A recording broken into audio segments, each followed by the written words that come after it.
we can have the joy and the peace that God promised to those who love him. We need authentic biblical community. And the people at Grace, if we can't get it here, then where? And if it's not with us, then who? In 2 Corinthians 5:20, it says that we are ambassadors of Christ, God making his appeal through us. This, my friend, is a true statement. The people, the Jesus that the people that a watching world knows is the Jesus that a watching world sees in us. And the question that I have, what is the Jesus that the people see at Grace Presbyterian Church? I have found something in the last year that has really helped me on my journey. And it's simply a question I ask myself when I wake. I ask myself, am I committed to living at ground zero? Am I totally surrendered to Jesus Christ that day to love and to hear and to speak and to see and to act like he would? And until I can say yes, I stay in bed. Every day is not perfect, but at least I start every day where I'm supposed to be, at the foot of the cross.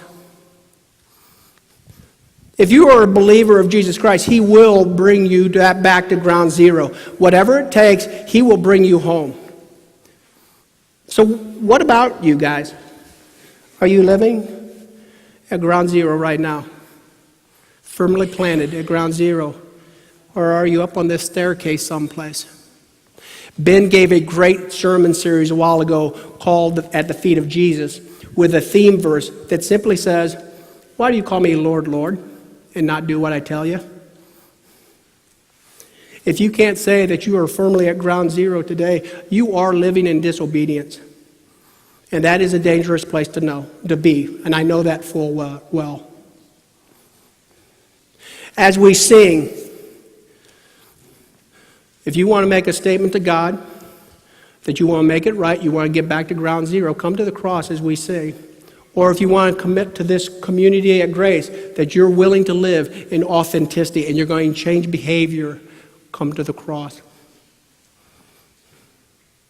There's another group out here who have treated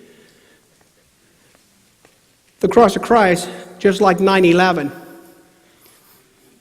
We respect it, we honor it, and guess what? We've even gone and visited it. But to bow the knee and to live there? I don't think so. You know, we said that act demanded a response. And God made a promise. And this is the promise.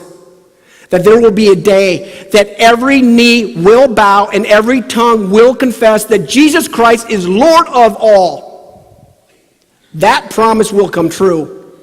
And you can either make that confession today, or you can wait back until he comes in his glory, which will be too late. So as we sing how deep the Father's love is for us, if you want to make the cross of Christ your ground zero, come up. We got our pastors, great pastors here, and they'll walk that journey with you.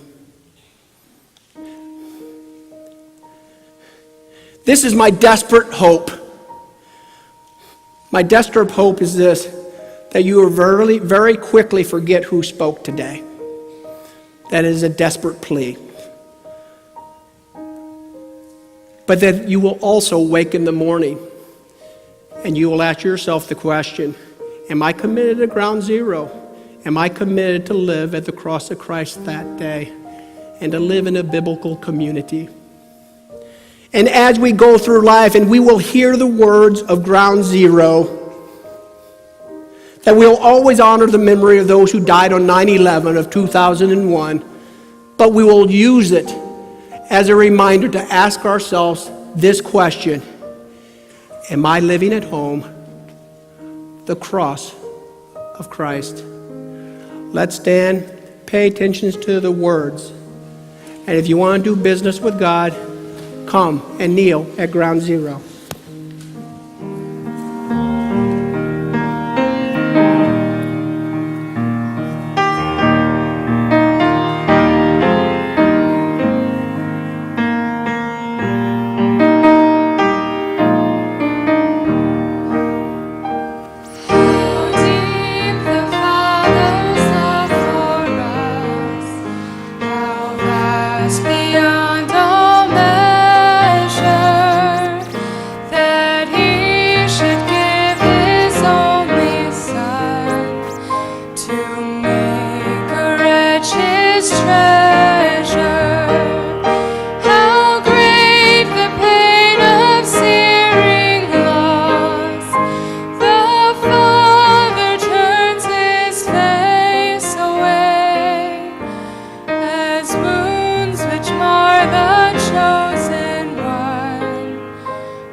We've thought this day about the cross of Christ and what it means. There's people who are up here, they're not more spiritual, less spiritual. They're just coming and saying, I need the Lord. What I'm going to ask some of you to do is come beside them and pray with them, because we talked about community and we don't do it by ourselves, we do it together. So I'm going to ask a number of you just to come on up and pray with people who are up here. Pray with one another. We're going to sing another song. I still sense that the Lord wants to deal with other people in this church. And if that's you, come on up here and let's do business with God together. And so let's sing together in Christ alone.